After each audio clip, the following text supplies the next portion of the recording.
ওই কিরে মধু মধু রসমালাই। জি হ্যাঁ, এই ডায়লগটি বর্তমানে ভাইরাল ফেসবুকে। কারওয়ান বাজারে রনি ভাই যে তরমুজ ব্যবসায়ী, তার দুইটি কথাই যেভাবে ভাইরাল হয়েছে, আজকে সেই ভিডিওটা আজকে শেয়ার করব। চলুন দর্শক, তার ওই কি রে, মধু মধু মধু রসমালাই রসমালাই রসমালাই।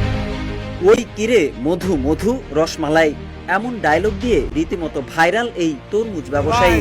আমি তো অসুস্থ ভাই, আমারে তরমুজ বিক্রি করতে পারতেছি না। এত সাংবাদিক, এত মিডিয়া, এত ইউটিউব চ্যানেল, আমি ভাই তরমুজ বিক্রি করতে পারতেছি না। এত দর্শক, এত কিছু ভাই। ভাইরাল হয়েছি ভাই, আল্লাহ পাক আপনারা আমার ভাইরাল করে দিচ্ছেন ভাই। এখন আমি পুরো অসুস্থ ভাই।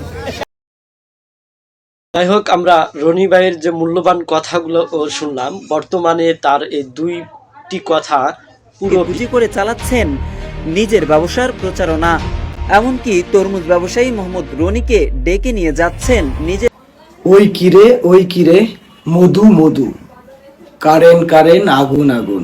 শুধু দর্শক, ভাইরাল সেই তরমুজ বিক্রেতা আজ কেন এত হতাশ, চলুন শুনি তার মুখে।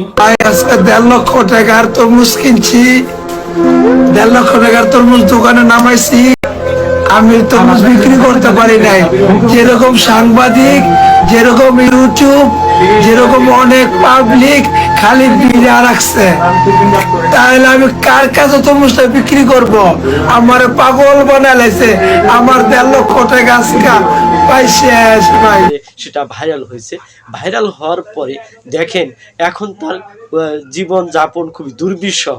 কারণ যখন ভাইরাল হয়ে যায় কোনো বিষয়, তার কাছে বিভিন্ন সাংবাদিক, মিডিয়া, ইউটিউব বা ফেসবুকে বিভিন্ন ধরনের শ্রেণীর লোকজন তার ভিড় বা সমাগম হয়। আর এতে কিন্তু তার ব্যবসায় ব্যাঘাত ঘটে।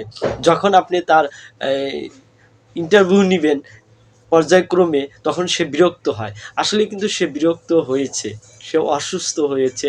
সে কান্নায় জড়িত কণ্ঠে তিনি বলেছে, ভাই আমি আর পারছি না, সহ্য করতে পারছি না, আপনারা এত আমাকে বিরক্ত করছেন, আমার তো পরিবার আছে, আমি 1.5 লক্ষ টাকার তরমুজ কিনেছি, এটা তো বিক্রি করতে হবে।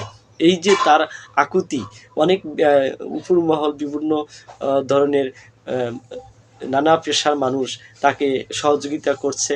তার ব্যবসায় এর একাংশ যদি সবাই সহযোগিতা করে, তাহলে তার এই দুঃখ কষ্ট লাঘব হবে। তো ভাই, অবশ্যই আমরা যে টপিক্সটা ভাইরাল হয়, সে টপিক্সের পিছনেই আমরা সবাই ছুটি। এটা সবাই এই এই নিয়েই কিন্তু ভিডিও মেকিং করে। তো আজকে আমিও ভিডিওটা মেকিং করলাম।